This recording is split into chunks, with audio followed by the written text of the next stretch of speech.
नमस्कार, आपका स्वागत है आईवे रूबरू में। मैं हूं शबा मंजूर और आज हमारे साथ जुड़े हैं चंद्रशेखर शुक्ला जी, जो अमेठी के फूला डिस्ट्रिक्ट में दृष्टिबाधित बच्चों के लिए जीवन पथ दिव्यांग विद्यालय चलाते हैं। चंद्रशेखर जी ने अपनी पूरी जिंदगी इन बच्चों के विकास के लिए समर्पित कर दी है। आइए आज उनसे मिलते हैं और जानते हैं उनकी प्रेरणादायक कहानी। चंद्रशेखर जी, नमस्ते। नमस्ते मैडम। नमस्ते। आप हमें अपने बारे में बता सकते हैं कि आपकी दृष्टि कैसे गई और आपने ये सफर कैसे शुरू किया? मैं एक अध्यापक रहा हूँ और इसके साथ साथ मेरी रुचि सोशल वर्क में रही है। मैंने एक साइटेड बच्चों का विद्यालय भी खोला था। वहीं पर गांधी जयंती का प्रोग्राम था तो 2 अक्टूबर 1991 को। जब मैं सवेरे इस तैयारी में 1 अक्टूबर को निकला तो कुछ गांव के लोग थे जिन्होंने मुझसे घेर करके मेरी आंख में एसिड डाल दिया। आंख तो बिल्कुल जल गई, चेहरा कुछ बच गया था, लेकिन फिर उसका इलाज करते हुए चेहरा तो बचा लेकिन आंख की रोशनी मेरी चली गई थी। वहाँ से आपने इस सफर की शुरुआत कैसे की कि आपने एक ब्लाइंड स्कूल खोला और यहाँ पे इतने छोटे से इलाके में जहाँ पे किसी को इतना जागरूकता भी नहीं है, वहाँ पे आप ये स्कूल चला रहे हैं? पहले तो मैं अपने आँख का इलाज कराने की कोशिश करता रहा। जब ये हुआ कि आँख की रोशनी नहीं आएगी तो मैंने सोचा कि पड़े रहने से कोई फ़ायदा नहीं है, कुछ अपना सोशल वर्क करते रहना चाहिए। इसके लिए हमने सोचा कि इससे सबसे अच्छा रास्ता यही है कि हम ब्लाइंड बच्चों के लिए काम करें।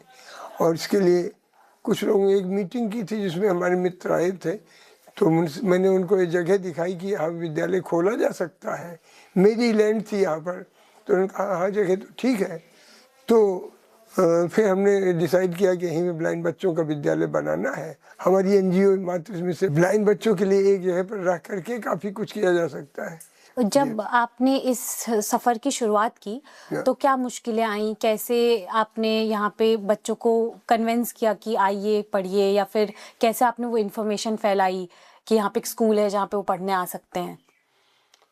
मैं गांव में जाता था, कुछ कैंप लगाता था, एडवर्टाइज करता था बच्चों को। कुछ बच्चे पास में मिल भी गए, उनको साथ लेकर जाता था, तो बच्चों को देख करके लोग कन्विंस होते थे और इस तरह से उन्होंने बच्चों को विद्यालय पढ़ने के लिए भेजा है।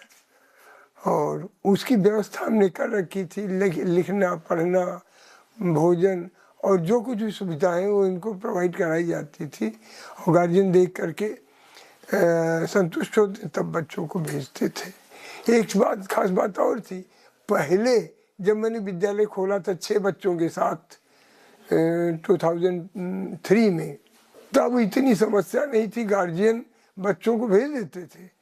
इस समय समस्या ज़्यादा बढ़ गई, गार्जियन घर में ब्लाइंड बच्चे को रखते हैं और भेजते नहीं। तो यहाँ पे आप सब कुछ खुद पढ़ाते हैं? कैसे आप बच्चों को ट्रेन करते हैं, वो आप हमें थोड़ा डिटेल में बता सकते हैं? मैं अध्यापक रहा हूँ, पढ़ाने के संबंध में तो मुझे जानकारी है, लेकिन ब्रेल की जानकारी मुझे अभी नहीं है। तो मैंने टीचर यहाँ पे अपॉइंट किए, जैसे बच्चे होते हैं वो उस हिसाब से टीचर को अपॉइंट करते हैं। ब्लाइंड टीचर्स होते हैं जो हमने हमेशा क्वालिफाइड टीचर ही रखा है। MA BEd कम से कम वो व्यक्ति होता है जो ब्रेल की भी अच्छी जानकारी रखता है और ब्लाइंड फील्ड में उसको एक्सपीरियंस भी होता है। सब इस तरह के बच्चे टीचर रहे हैं और काफ़ी बच्चे तो करीब 40 बच्चे तक यहाँ उनकी स्ट्रेंथ रही है। इस समय बहुत कम है, कुछ बच्चे कोरोना पीरियड में घर गए, वहाँ से वापस नहीं आए। टीचर भी जो है हमारे इस समय घर पर हैं, उनमें कोई प्रॉब्लम आई। और सबसे ज़्यादा दिक्कत ये हुई कि फाइनेंशियल सपोर्ट कहीं से न होने के कारण वो 2-3 हज़ार में काम करना नहीं चाहते हैं, ये भी समस्या है। तो मुझे तो एक्सपीरियंस हो गया, तमाम कई बच्चे ऐसे हैं जिनको ब्रेल आ गई। अभी बच्चे जो हैं एक दूसरे को, जो सीनियर बच्चे हैं वो दूसरे को ब्रेल बताते हैं, काफ़ी कुछ वही बता देते हैं और चीज़ें जो है वो मैं भी बताता हूँ उनको। तो सर यहाँ पे मैं अगला सवाल मेरा वही था कि आप मॉनिटरली कैसे सपोर्ट करते हैं बच्चों को? अब यही स्थिति है कि खाना, कपड़ा, दवा दरमत इनका सोसाइटी से सहयोग मिल जाता है और कुछ 2-4 लोग ऐसे हैं जो थोड़ा सा फाइनेंशियल सपोर्ट भी करते हैं। उसके अलावा मैं पेंशन होल्डर हूँ, मेरे पास भी कुछ मैं भी लगा देता हूँ। इस तरह से हमारा काम चलता है। लेकिन सबसे बड़ी दिक्कत है कि ये टीचर जो हैं वो ज़्यादा वेतन की डिमांड करते हैं, महसूस करते हैं ज़्यादा वेतन हो तभी हम आएंगे। तो इस तरह से प्रॉब्लम हमारे पास ज़बरदस्त है। तो तो सर जब आपकी आंखों की रोशनी गई तो उसके बाद आपने कैसे एडजस्ट किया इन सब चीज़ों से? आपको भी तो एक्सेसिबिलिटी सीखनी पड़ी होगी और जैसे क्योंकि मैं सोशल वर्कर था, थोड़ा लोगों को गाइड भी करता था, तो मुझे यही लगा कि त्याज्यम न धैर्यम विधुरोपिकाले, विपत्ति के समय में धैर्य को नहीं छोड़ना चाहिए। मैंने सोचा कि जब मैं अभी तक बता रहा था, अब मेरे साथ ये घटना हो गई तो मैं रोने लगूं, ऐसा बिल्कुल नहीं। मैंने अपने मन को मजबूत किया और हिम्मत बांध करके मैंने ये सब काम किया। मैं ज़्यादा उलझा नहीं, डिप्रेशन में नहीं आया मैं। और इस तरह से मैंने सोच बनाई कि मुझे कुछ करना है, उस तरह का काम करना है जिससे मेरी सक्रियता भी बनी रहे और लोगों को लाभ भी मिलता रहे। तो इस तरह से मैंने ये काम शुरू किया मैंने। सर तो अभी आपके विद्यालय से पढ़े हुए बच्चे बहुत अलग अलग जगह पहुंच गए हैं। हाँ तो आप हमें थोड़ा और बताएंगे इस बारे में?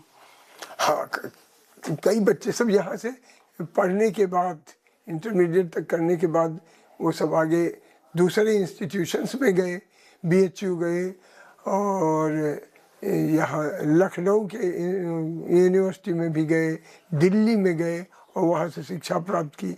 वहाँ से कंपटीशन में बैठे और कई बच्चे जो हैं उनकी सूचना आई है कि उन्हें जॉब भी अच्छा मिल गया है, तो मुझे बड़ी खुशी होती है ये जान करके। अभी हमने देखा कि आपके बच्चे म्यूजिक भी बजाते हैं और कई और सारी चीजें करते हैं, तो वो सब भी आप ही सिखाते हैं उनको? हाँ, मैं नहीं सिखाता क्योंकि हर तरह के टीचर यहाँ पर हैं, इस बीच नहीं है। म्यूजिक के टीचर अलग हैं, कंप्यूटर वाले अलग हैं, बच्चों को कंप्यूटर भी सिखाते हैं, कुछ कंप्यूटर आता भी है, कुछ भूले हैं। वो कोरोना पीरियड से कुछ अव्यवस्थित हुआ काम, फिर भी कंप्यूटर भी आता है, म्यूजिक भी आता है, योगा मैं सिखाता हूँ और पढ़ाई जो एकेडमिक एजुकेशन है उसका काम भी मैं पढ़ाने लिखाने का काम करता हूँ, ब्रेल का काम और टीचर करते हैं। सर आपको अगर कोई मैसेज देना हमारी ऑडियंस को, जो आप बताना चाहेंगे, जो लोग आपको देख रहे हैं, तो आप कुछ उस बारे में बोलना चाहेंगे? जैसा कि मैंने पहले भी कहा, त्याज्यम न धैर्यम विधुरोपिकाले, विपत्ति के समय में धैर्य को नहीं छोड़ना चाहिए, हिम्मत बांधकर काम करना चाहिए। और कई चीज़ें और बताई हैं जो बहुत महत्वपूर्ण, मेरे बच्चे जो हैं उसको लागू करते हैं। सबसे पहला है सोच। सोच ऐसी होनी चाहिए जो सकारात्मक हो। नकारात्मक सोच जो है, कोई मुझे मिले तो रोने लगते हैं, कहते हैं कि अब जो आंखें नहीं तो कुछ नहीं, ऐसा कुछ नहीं। सोच अच्छी होनी चाहिए। सत्य भी बहुत महत्वपूर्ण है। काम इधर उधर करने के लिए लोग झूठ बोल देते हैं, लेकिन झूठ नहीं, सत्य अपने यहाँ भगवान के बराबर इसको महत्व दिया गया है। शुक्रिया सर, आपकी कहानी बहुत प्रेरणादायक थी। आईवे रूबरू का हिस्सा होने के लिए शुक्रिया। धन्यवाद। मिलते हैं आईवे रूबरू के अगले एपिसोड में।